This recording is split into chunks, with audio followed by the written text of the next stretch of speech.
What are we going to talk about? First, I'm Ethan Evans. You all already know that, but my background real quick is I was an engineer, educated as an engineer by trade. I went to Carnegie Mellon in Pittsburgh, then to Purdue University for a master's. I was in a robotics PhD program and found that a PhD wasn't for me, and I went into industry. I spent 12 years in startups, followed by 15 years at Amazon. So I joined Amazon as a senior manager in 2005, and I made my way to vice president over the next 8 years to vice president with director in the middle. And then I spent 7 more years as a vice president. I was the first engineering manager on Prime Video. I had a team of 6. Prime Video was started with a team of 6 and now is several thousand that do Prime Video. I started the Amazon App Store with a team of about a dozen, grew it to about 800. And then I finished up my career building the gaming pillar of Prime. We were talking just as things started. I'm sure a lot of you are aware of the churn at OpenAI. The new interim CEO, Emmett Shear, was the CEO of an Amazon acquisition, Twitch, and I actually worked with him for about 5 years. And so I'm super excited to see what happens with OpenAI now under Emmett's leadership. In the meantime, today I want to talk about how you get scope in a flat growth time, because presumably most of you who are watching are leaders and you're interested because you'd like to grow your career, but it's tough times where particularly the big tech companies are still laying off or not growing. They're top heavy. They have too many leaders and not enough growth to support the growth of those leaders. So what do you do? And there are a number, I want to first share some good news. I coach privately about 50 people. And I talk to those people. And to be clear, a couple of them have been laid off, right? Like hard times, hard things have happened. But more and more from the people I talk to in detail, I'm seeing them get new scope. And we're going to talk exactly about how they're doing it because it is the same pattern. So that's enough about my background. Let's jump in. I have to get focus on the right window so I can advance a slide here. Come on. There we go. And now it goes 2 slides. Okay, so first, straight up truth. There are no guarantees that you can ever get scope. And particularly, there's no 100% certain way anyone can tell you to gain scope during downtime. There's going to be some luck involved, but there are a set of key actions you can take that dramatically increase your chances. And it's what the people that I'm coaching, and by the way, at every level, I often speak in Amazon levels, but I will translate. I know some of you, there's a lot of Seattle people, so probably some of you know Amazon. Amazon's L6 level is managerial. It's the first level manager. I coach a manager at that level who's getting new people. The senior manager level, same thing. I coach someone who just was just part of a reorg, got new people. I coach someone at the director level, an L8. We just talking to that person, again, getting offered a new opportunity. How are they doing that, given that all of you, whether you're at Amazon or not, know the news that Amazon, it's been in the news just this week for more layoffs. So how are these people who work there getting more scope while the company is clearly still shrinking? All right. Let's just talk about how you get scope in general. How does this happen for you anywhere? Good times, bad times, et cetera. Well, the most normal way is actually your team or your organization grows. The challenge you're working on is making more money, is reaching more customers, is got a bigger technical footprint, and because it's got more to do, you're being given new headcount. This is the normal leadership growth path. That's not happening in 23, 24. It's not. It might be a little bit, but most teams are being held flat or asked to do more with less and to be efficient. That's the request. So this normal path is closed. And by the way, if you listen to me, when I was giving my bio, part of the way I grew was like I started the Amazon App Store with a team of 15 or so. And because of demand, because of circumstances, because the app-based world blew up and because Amazon started shipping Kindle tablets, that team grew to 800. And that was just all me riding an elevator. It's a great way to grow, but it's not the only way. So what is working right now? This bottom left box is what's working for everyone. Different flavors of reorgs. A peer leaves, your manager leaves, someone else leaves, or they're fired, or they're laid off, right? Something causes a change near you that leaves other people in other organizations unled or underled. And when that happens, what companies are doing right now is they're not backfilling those leadership roles. Two reasons. Number one, they don't want to hire more leaders. They feel top heavy. I've heard this explicitly from people I coach at Google. They don't want to hire externally. They want to promote internally. Second, managers at higher levels are looking and saying, I have another leader I coach. She lost someone. And she said, look, I'm not going to backfill that person. I'm going to cut up his team into pieces and hand it out to others. So I'm going to take this organization. One of my leaders took a new job. I'm going to cut up the organization and hand it out to feed all my other growing leaders. So you want to make sure that you're in line when these things happen. And how do you do that? Well, the next couple slides are on that, but the short summary is you need to be trusted by your manager, viewed as capable, viewed as reliable, and you need to be trusted by your skip level, because the skip level is going to be involved in this. So we'll talk about how you do that. Now, there are three other ways on the right to get scope, and we will talk about those as well. Running them down briefly, you can volunteer for unstaffed work. This has trade-offs. By the way, some of these same things, if there are ICs listening, wondering if I'll address you, I'm primarily speaking to managers, but the same recipe works for individual contributors. You go find something that's not being done that you can pick up and contribute to and make it your own. And then when growth returns, you're positioned to own that new thing. Or you can come up with something that's compelling to start, even though it's hard times. Companies are still starting new initiatives, even if they're not growing their existing. Now, again, the bar is higher and it's harder. I'll tell some stories about that at the end before we go into Q&A. Finally, key tip, look around. Who else is getting scope in your organization and what are they doing? Who else is getting additional opportunity and why? So I said you have to be trusted. Trust is really consistency over time. That's a working definition of trust. If you think about how you define the word trust, we all know what it means to trust someone, but it's actually a little bit hard to say, why do we trust them? What does trust mean? In a working sense, trust is consistency over time. It's believing that you're going to do what you say, that I can rely on you to follow through. Well, key point here, it's not just doing what you say, it's also saying what you're going to do. And this is where a lot of you may fall down. I don't have time to go super deep into it, but there's a flaw I see managers fall into, and I talk about this in my larger Path to Executive class all the time. There's a flaw I see people fall into, and that flaw is working hard and hoping to be noticed. And there's some of you out there listening, I know, that you're working hard and you feel like, oh, I shouldn't have to like brag about my work or publicize my work. I'm doing good work and it's up to other people to notice it. And I feel a little dirty if I talk about my own work.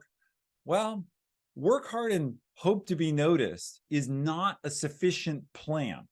Now, you don't have to be always chirping about what you do. Just make sure that you are public about what you're committing to.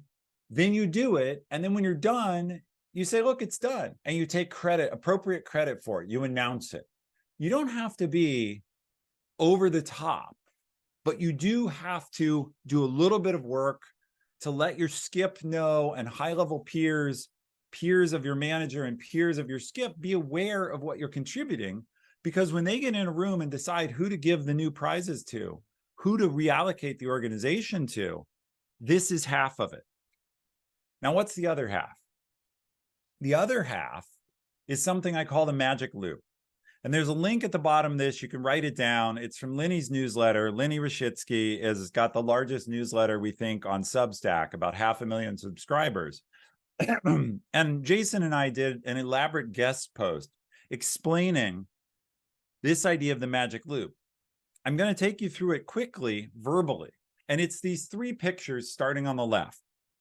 So the magic loop essentially says, look, here's how you grow in any job. 5 steps. Number 1, you have to do your current job well. Well, okay, all of you probably think, yes, I do that, but have you asked? Have you talked to your manager and say, hey, am I doing a great job? And if I'm not, what are my gaps? If I am, what can I double down on?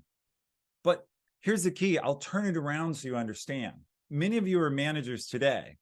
When's the only time you normally don't like it? If someone comes to you and says, hey, what else could I do to help you? How could I help you? Where could I do more? And you're like, the place you get that negative reaction is where you need to tell them, well, actually, it would just help if you did what you're doing well. You're falling short here, you're falling short there. You can't grow until you're thought of as doing your current responsibilities well. It doesn't mean you've got to be the best on earth, but you have to be solid. Once you've got that, then it's a simple loop. Go ask your manager how you can help. I've talked to thousands of managers being asked, hey, what could I do to help you? What could I do to help our group? What could I step up and do or take on that would help our organization? Is rare.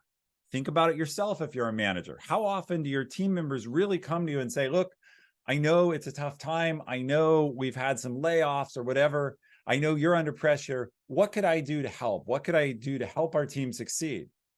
Maybe a few of you, there's always one person who's like, my team asks me that every day, but it's very rare. Then you do what they ask. You help out. Step 4 is the critical piece. You then go back and you say, look, I would like to grow my career. I would like more scope, a bigger challenge to get to this level. What could I do that would align with my career and help you? And the psychology here is really straightforward. People help those who help them. You might say, well, that's not right. My boss should be invested in my career. Well, your manager has a lot to do. And the fact is, they pay more attention. There is a natural human psychology that people who are helping us, we work to help them back. So some people would say, well, Ethan, you just said like suck up or kiss up. No, I didn't. I said be helpful, be a contributor to your team, be an active contributor, and then ask them to contribute back to you by giving you a path to the next level. Now, speeding up because you can read the rest of this in this long newsletter and refer back to it. When you get good at this, you then change from asking to suggesting.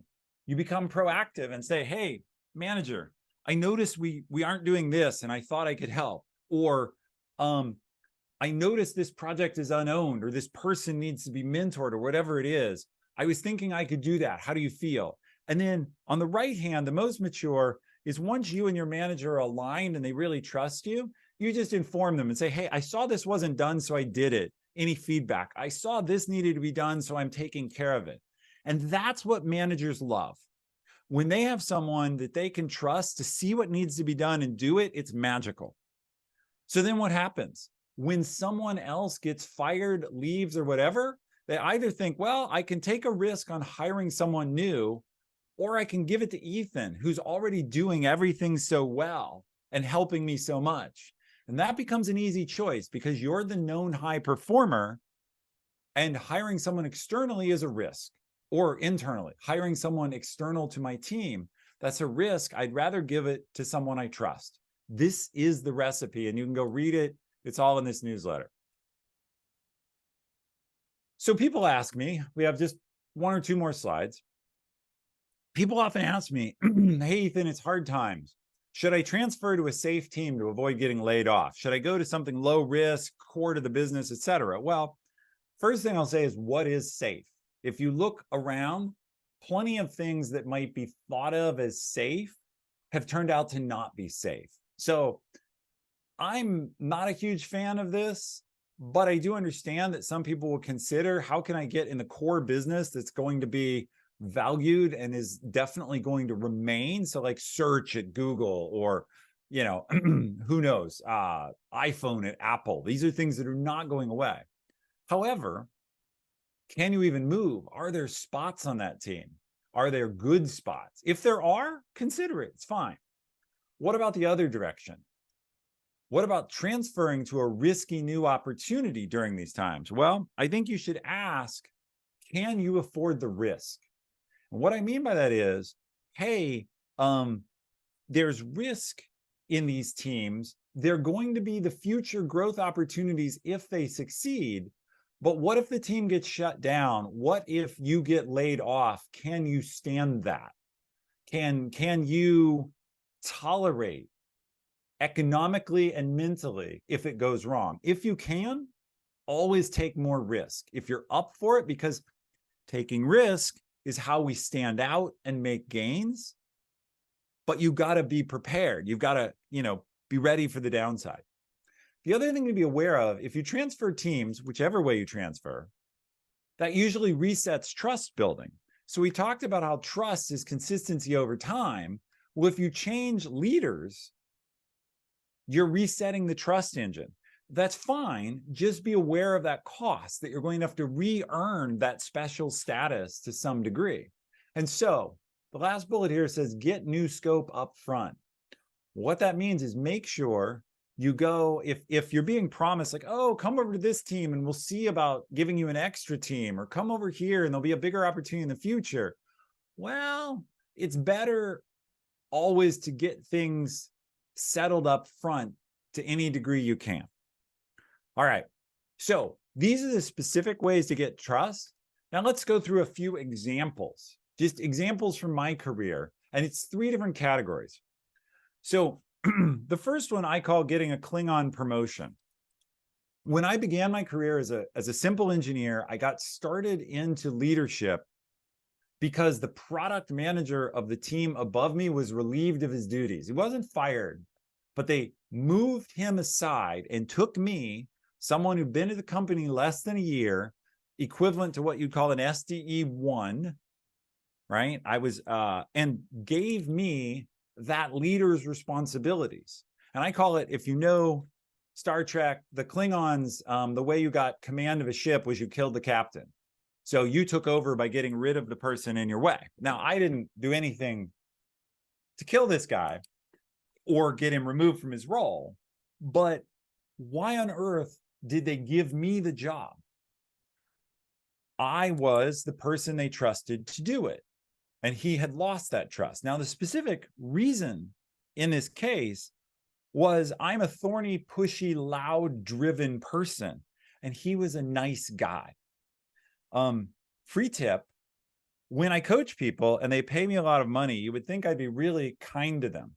But I actually often tell them, you're a very nice person, and that's not a compliment.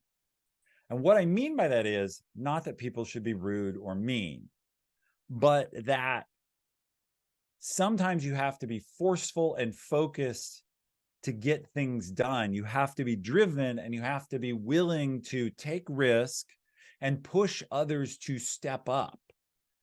This gentleman was so nice that he wasn't willing to push a partner who was not delivering.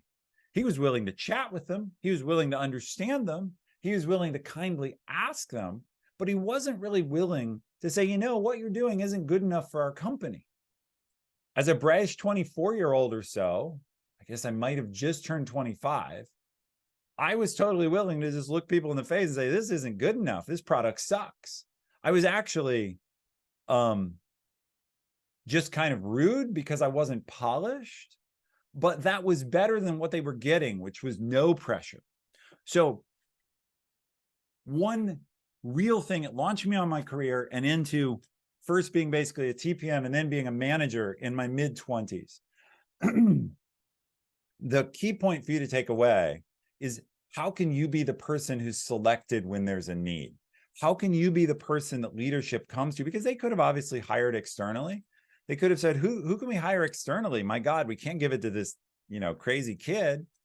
Who can we hire externally? But they didn't. They gave it to me, and then I made it happen. Okay, fast forward 20 years. Merch on demand is a story of starting a new business at Amazon. So this is part of this idea on this slide, start a new project, the middle bullet on the right-hand slide. So merch on demand is Amazon's t-shirt printing business. They also do some other things. But at this point, you'd be surprised to know perhaps that Amazon sells like $1 billion a year of custom printed t-shirts. And I helped start that business. Now, we had this idea, but I was running the Amazon App Store, and people said, gee, why is the App Store interested in printing t-shirts? That makes no sense. The key is I didn't let that slow me down. I said, forget who's doing it for a minute. We should evaluate this on, is it a good idea and a good business, and can we succeed? Not, am I like, what do t-shirts have to do with apps? Now, we had some reasons to believe that it was a complementary business. Those reasons, as it turns out, were wrong. But I fought and used some of my headcount to prove out this business. And then it got launched into its own thing and started making money. And now it's, the last I knew, and this is old data, so I can talk about it because it's many years old, it was a hundreds of millions dollar business with a double-digit margin. So they were making a lot of money printing t-shirts. The key is you can start ideas even in hard times, particularly if you're a leader, you have people on your team. Simple trick, you go find an eager engineer, someone who wants to step up, or someone else on your team, an eager product manager, and you get them to be enthusiastic about an idea and say, let's do this as a side project, as a skunk works, as a hackathon, and you prove it out, and then you go get it funded. Finally, the bottom story. Jobs nobody else wanted. You know what? If you want to grow, you're probably not going to be offered the juiciest things to go build. When your manager is giving out new opportunities, you have to consider taking them. So I did this many times where I jumped on projects that were offered because they gave me a chance to grow, whether or not they were things I was really excited about. So I worked on things like Amazon's business-to-business product, which at the time meant, how do we ship pallets of paper to schools for their printers? This is not super exciting, at least to me. Some people probably think it's over the moon exciting, but it didn't fit me. I worked on what's called reverse logistics, which is, how do you do returns? How do you do trade-in? We had a group that did video game trade-in. So I was in video games. Video games are cool. But how about trading in used consoles and, you know, having that be a program and trading in used games on DVD? Not my cup of tea, but these were things that were offered to me as, could you lead this? It's a problem for me. I need a leader. If you're trying to grow, you've got to be opportunistic. So, specific story from today. I have to obscure the details, but I was on a coaching call just prior here, and a leader talking to me told me that their boss had come to them and was offering them this new division as a way of helping them grow. And they were telling me in simple terms, I'm not sure I believe in the product. I'm not that excited about it. And I kind of said, well, that's fine. You can turn it down. But your manager is going out of their way to find a way for you to grow. You better think really carefully, does it matter if you care about the project? You're going to have to find a way to lead it well and to be passionate about it. But don't turn down a gift horse simply because it's not exactly what you'd like to do. That's not how it works, particularly in hard times. So that person, by the way, the group they're being offered is like 4 times to 6 times their current group. So it's an enormous opportunity, but it's also a project that arguably is a mess. Arguably is cleanup on aisle 5, as I call it, right? When you go into the grocery store and the kid has pulled down all the cans of tomato sauce, right? and they're hesitant to take on clean up on aisle 5. Well, that's where you get your growth. So we're going to go to Q&A now. Obviously, many of you know this is taken from my larger course, Level Up Breaking Through to Executive, which Maven is hosting this because the course is on Maven. So we have this class. I've built this class about how to become an executive, how to get out of middle management and get up. We have alumni from all these different companies who've been through it. They rated it 4.7 stars. It's being taught in like 3 weeks on December 9th and 10th, 9 a.m. to 12 noon US Pacific time. You can find it just at this link, maven.com/Ethan Evans, if you're interested. And really quickly, these are all the places you can find me. So follow me on LinkedIn. I have my own website, blah, blah, blah. I'm not going to read to you what you can see on your own. The QR code will get you most of these links. And then we'll go, I see some people have put stuff in the chat. Remember, the way we're going to do this is I'll answer any question I can. I'll answer them relatively briefly so we get through a bunch of interesting questions. Please vote on what you would like me to answer. And so with that, here's the question instructions, which you've already heard. I'm going to kill the screen share so I can look at you. So hopefully you've got all the information you need. There's everyone. Let me get chat back up on my screen. Ethan, first question, most upvoted from Omer. Okay. When you do get more scope, how do you decide between taking it directly on your plate versus delegating it to managers on your team to increase their scope as well? Well, are they ready? And by ready, I mean, evaluate it just like I gave you. Are they helping you? Are they a partner with you? Thing number one is same things that I just said you need to do. Have they earned that trust with you? Do you trust them to deliver? Do you trust them to do what they say or die trying? Have they shown willingness and ability to think independently? Or are they just griping? Are they just the people, why don't I'm ready, blah, blah, blah, why don't?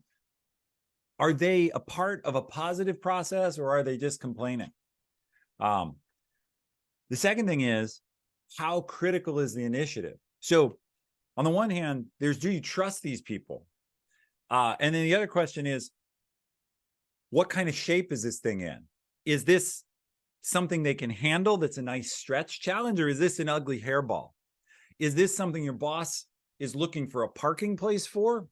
Reverse logistics, things like video game trade-in, where they're just saying, take this off my plate so I don't have to worry about it. You can take more risk. Or is this something you're being asked is critical? In other words, hey, this is the new most important thing I need you to do, Ethan. Then I might be inclined to own it myself. In general, and I cover this a little bit elsewhere in my classes, I always try to delegate because you have so much on your plate. If your only freedom and sanity, your only work-life balance is going to be by growing your team to where they can do their jobs well and do most of what you think you need to do. The only way as a large-scale leader you ever get any sleep is if you have really capable leaders under you. So we're off topic a little bit, but to be a really successful leader, it is important that you relentlessly stretch and grow and motivate and train the people under you so that they can carry all the weight themselves, so that they can basically do everything that's needed, and it leaves you free to work on strategic problems. So if you want the path to being a big executive, you have to invest in others as much as you can, but you may have to give them guardrails or help along the way in the beginning. So that's a two-sided answer, but that's how I think about it. What else you got for me, Jason? All right, next question is from Vignesh. The question is, how do I get an accurate, honest assessment on where I stand in the eyes of the org's leadership? So we have a whole segment on that I laugh because we have a whole segment in the class. So I will absolutely answer your question, but if you want more depth, you come to the class. First, ask your manager. If you haven't had that discussion, you have to sit down with them. Now, how do you ask effectively? You tell your manager, hey, I want to get some feedback from you. So I'm sending you an email or I'm sending you a Slack message. I'm telling you up front that in our next one-on-one, I'm going to be looking for feedback because I want to be a top performer and I want to know both what I do well and what are my gaps. Now, why do you do it in advance? Because nobody likes to be put on the spot. Even though I coach people all the time, and obviously it's my profession, I'm sitting here doing it right now, it's much easier to give you real feedback if I've thought about it and had a little bit of time to even just jot down on a Post-it, here's 3 things you do well, 3 things you could work on. Second, people tell me they have managers who say, oh, you're doing great, keep doing what you're doing. You may need to push them a little bit and say, look, I really appreciate that, but understand it's not actually good enough. I need you to do a little more than just tell me it's great. I need you to step up to the managerial and leadership bar and give me actionable feedback. Now, some managers will still not do that. It's not in their nature. Hopefully some will. If they don't, or if you want more feedback, nothing is stopping you from doing your own 360. Nothing is stopping you from having coffee or beer or reaching out to any number of your manager's peers, the stakeholders that you may work with in other functions, your own peers, your own direct reports, your critical direct reports, and saying, look, I want to be the best leader I can be. Could you take a few minutes to give me a couple thoughts about what I do well and a couple thoughts about where I could improve? And you may need to tell them, I promise I'm open to the feedback. I'm not going to take it poorly. I didn't cover this, but the only appropriate response to feedback ever is first, thank you. And then if you disagree with it, this is critical. Understand, if you disagree with feedback, you still have something to work on. Number one, you better go ask yourself, is the feedback actually right? But number two, even if at the bottom of your heart and maybe with some external confirmation from others, you conclude this feedback is not right, you still have to realize that the problem you have is someone else believes it's right.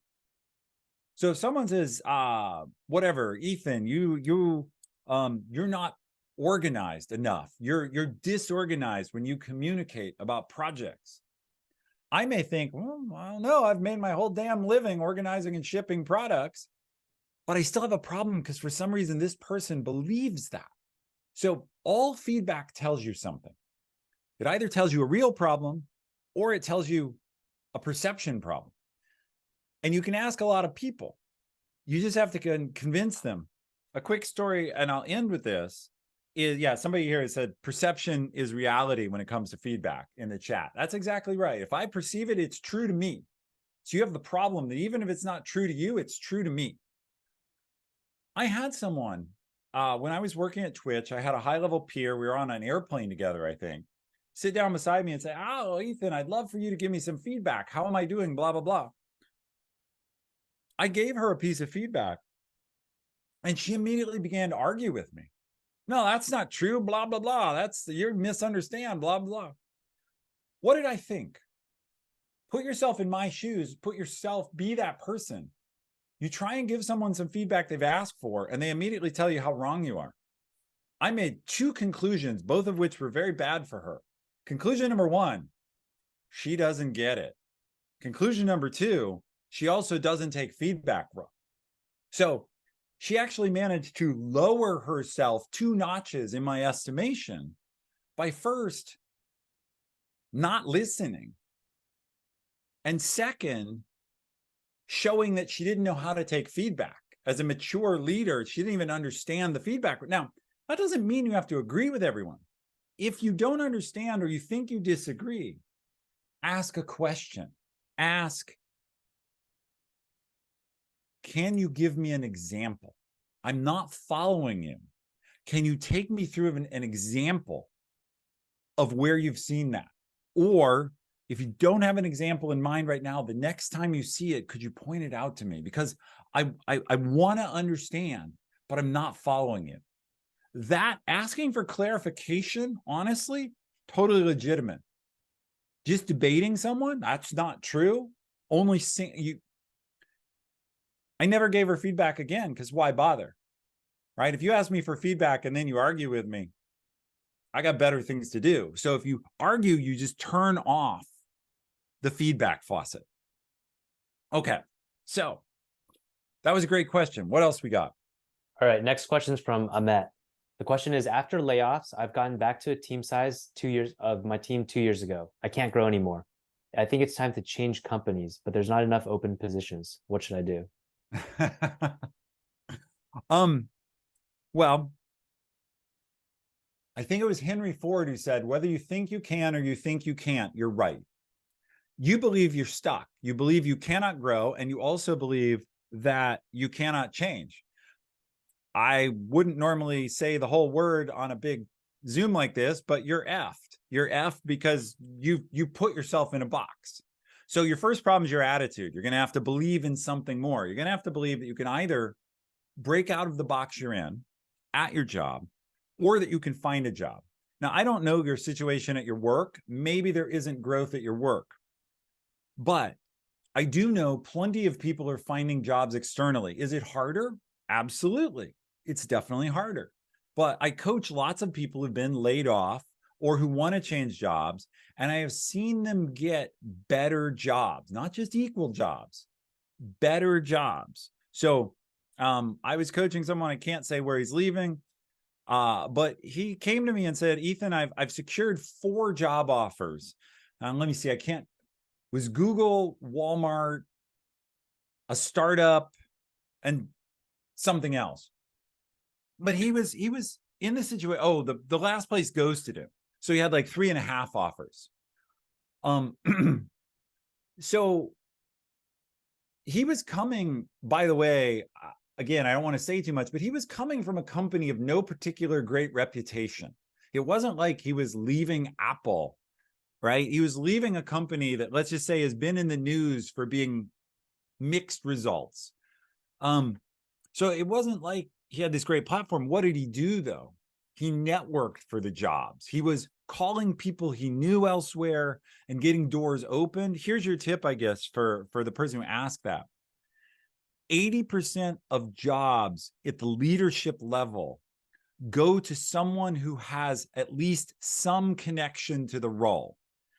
Someone on the team has recommended them in. They've networked in and gotten introduced to the manager. They've gotten introduced to the recruiter. 80, and this is, by the way, this is research from Forbes magazine. This is not just me making up numbers and saying, oh, it's about 80%. Forbes magazine earlier this year published this stat. Also, 80% of leadership jobs are never publicly published. They're filled internally, or they're secret, right? They're probably, all of you are mature enough in your careers to have run into the unposted opening. We're looking for someone, but it's confidential. It's a confidential backfill, is the Amazon language, other language at other companies. Why is there a confidential backfill? Well, they don't want to tell the team that all of it. Many of you have either had someone hired in over you or seen people hired in over other managers. They never rush to tell anyone, oh, hey, we're looking for a new boss for you. Don't worry, we'll make a good choice, and we don't know when it'll be. So you're going to get a new boss, but it'll be, I don't know, sometime, and it'll be someone. We never do that, right? What we do instead is we hunt for the new person, and then when we have them, we come and tell you we've hired a new person and they're taking over. These things don't get published. So the only way you can get an unpublished job is by talking to people at other companies and reaching out through your network to find out where those jobs are. The bottom line I'm telling you is that applying through front door web portals for posted jobs gets 20% of jobs. It's a fool's game. Not saying it won't work or it can't work, but that is not the best use of your time. So Jason, I think we're about at time. You tell me what's... Yeah, we're at the 45-minute mark. But Ethan, are you good if we stay on for 15 more minutes? Yeah, I was planning on staying till noon. So pick the next questions. I'd be happy to help out. I want to be respectful of all of you who came. We're at the 45-minute mark. I'm going to take several more questions with Jason, and I'm excited to. But if you need to go, I respect that. I hope to see you in class, or at least on LinkedIn. What's the next question? Next question is from Ivy Berry. The question is, Ethan, what is your suggestion on expanding scope in a flat environment when the manager disagrees with the skip on org-wide priorities? It's a great question. I'm going to have you repeat it in a second. Because I want to take the one from Mitchell who said, is it a bad sign if there's an opening for your boss's position and you aren't told about it? Different people have different levels of secrecy. If you've earned trust with your skip and you're paying attention, you should know. So it's a little bit of a bad sign. But different people play cards very close to their vest or not. Sometimes I've been told and sometimes I haven't. Sometimes, here's the thing.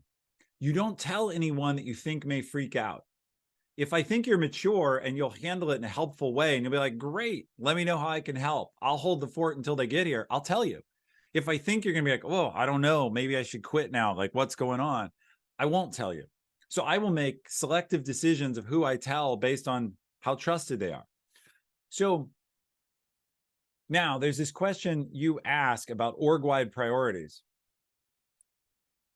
Yes. So if your Ethan, manager and your skip aren't aligned, that's always tough. What I would try and do, you may find that this is, you may be like, wow, really? I would try and align my manager and my skip. Like, it's your life that depends on it. It's your career. I would go ask my manager. I would go get data from each of them. In other words, what I would do is I would try and ask them, tell me what you really feel like. Tell me more about your priorities. Why do you believe this or that should be our priority? What's convincing you? And then I would ask the skip the same thing, and I would try to look for common ground. It's possible that the manager and the skip just really, truly disagree. It's also possible that they just are misaligned over something small that you can figure out, semantics, etc. In the end, the skip is probably going to drive the bus, right? They're the highest level leader. So I would not go around my manager or be seen as undermining my manager. But in this weird misaligned situation, I would assume that in the long term, the skip is going to make the decisions. So I would support my manager and work with my manager, but I would be keeping my eye on where is the opportunity going to come under the skip. So it's a hard situation, right? It's tricky when there's management chaos above you. One of my favorite quotes you'll hear a lot if you listen to me is, when the elephants fight, only the grass gets trampled. In that case, you're the grass, right? If the people above you are disagreeing and they're thundering back and forth about, like, your best thing is just stay out from under the hooves. Okay. Someone's got this post too about what's keeping you up at night. Tom posted that in chat. Absolutely. Ask your manager. When I said ask him how you can help, a classic phrasing of that is what's keeping you up at night that I can help you with? What are you worried about? What are your top concerns? Okay, next question. All right, next question is from Alexis. It goes, Alexis has tried to volunteer for work, sometimes successful. Other opportunities feels like pulling teeth because the volunteer work is outside the scope of their team. How do you navigate that to progress your career, but also respect the scope of the org given tight timelines? Yeah, so let's talk about that for a minute, which is how do you get more opportunity when the opportunities you see are elsewhere? Again, this is partly relationship with your manager, building the relationship with your manager and your peers. Many of you, I'm guessing a lot of you are technical background. Many of you may be engineers or working in tech. We have this thing we do in tech that's really funny, which is we try to convince everyone that they should act like some little microservice. Ethan's the microservice in this role, and we call on him to do this stuff, and we expect him to do this stuff and spit out the results and never get upset and never have emotion, and to be this perfect little sort of robotic automaton. We leave out all the relationship piece. The fact is, all of us are human, and whether we prize our logical sides or not, we bring our emotions to work. Where am I going with this touchy-feely stuff? Leadership roles are handed out partly on competency and partly on how I feel about you.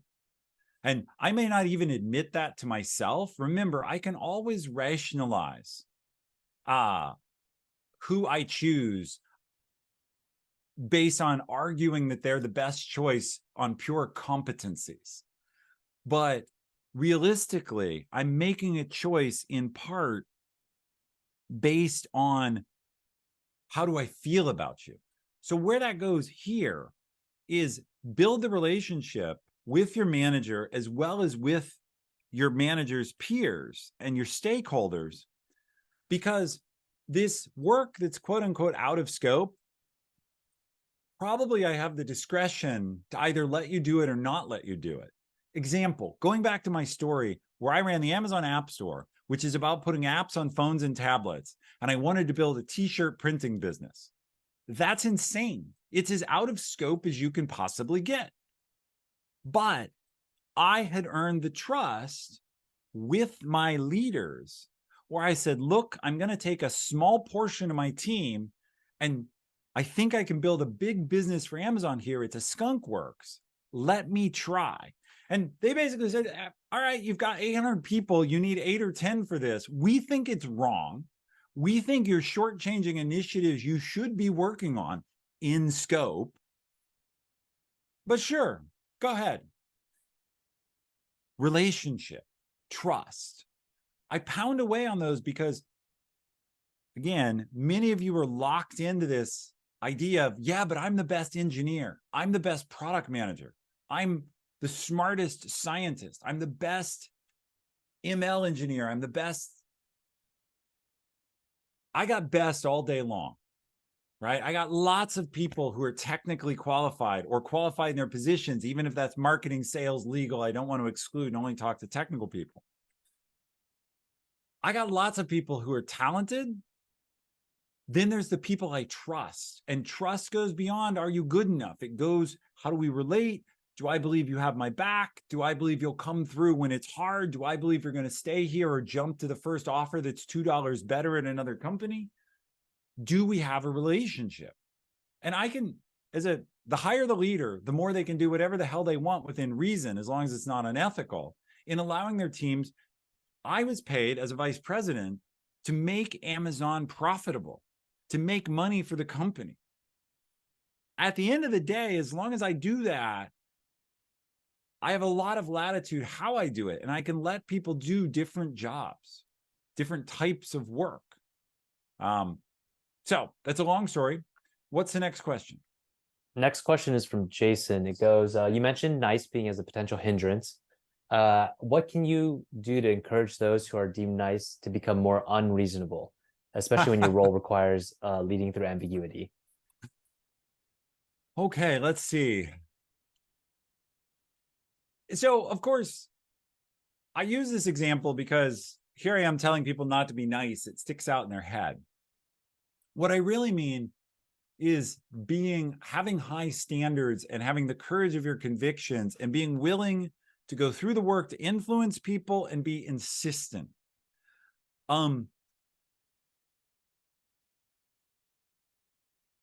There's a book I love. It's called Rejection Proof. You can go read it.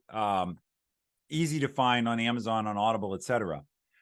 The basic idea is those who ask for things get.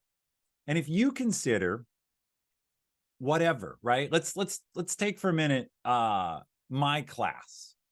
The class I'm teaching that I'd love you all to join. Well, if I'm talking to one of you and you're like, yeah, but like I'm busy that weekend. Well, if I wanted to push you on it, I'd be like, well, the class is recorded, you can make up the things at night, but don't you want to advance your career? And you'd be like, yeah, but it's a lot of money. I'd be like, well, okay, but how much is a promotion worth in what you do? Like, yeah, the class is $800.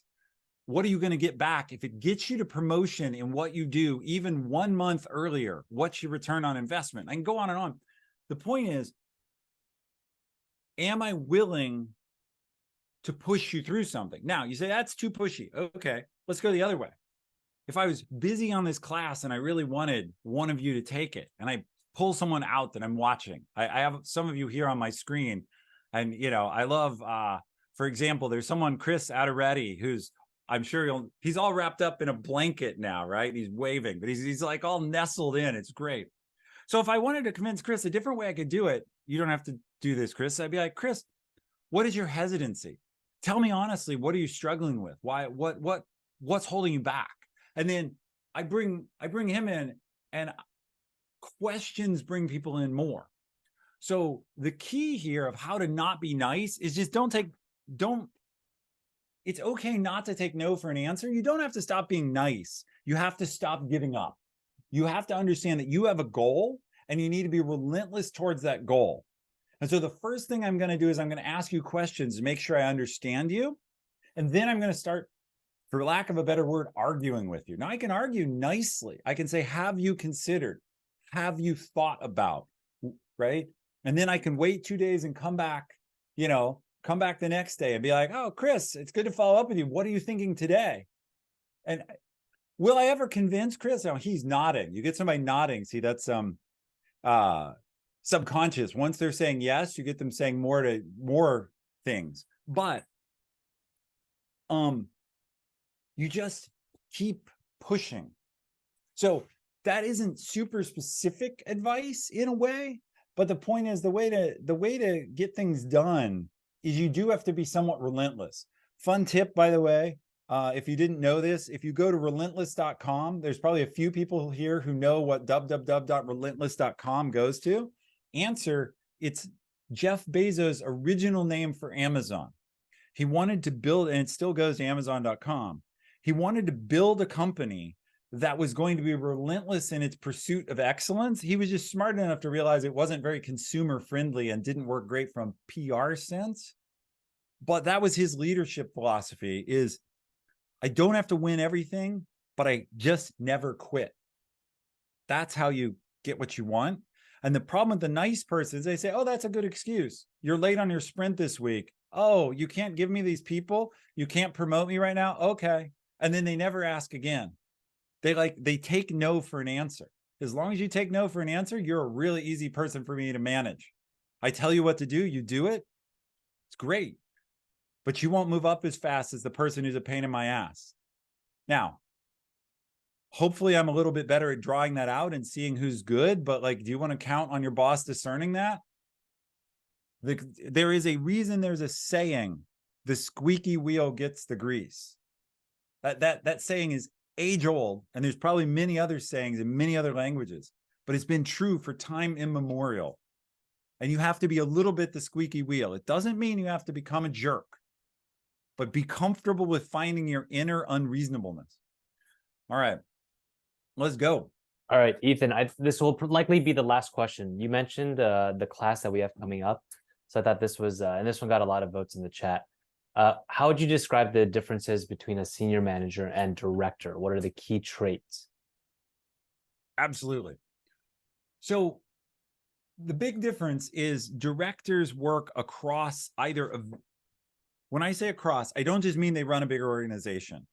They're looking across the whole company, and their main focus, it's assumed that they can lead a large organization and get it to accomplish its goals.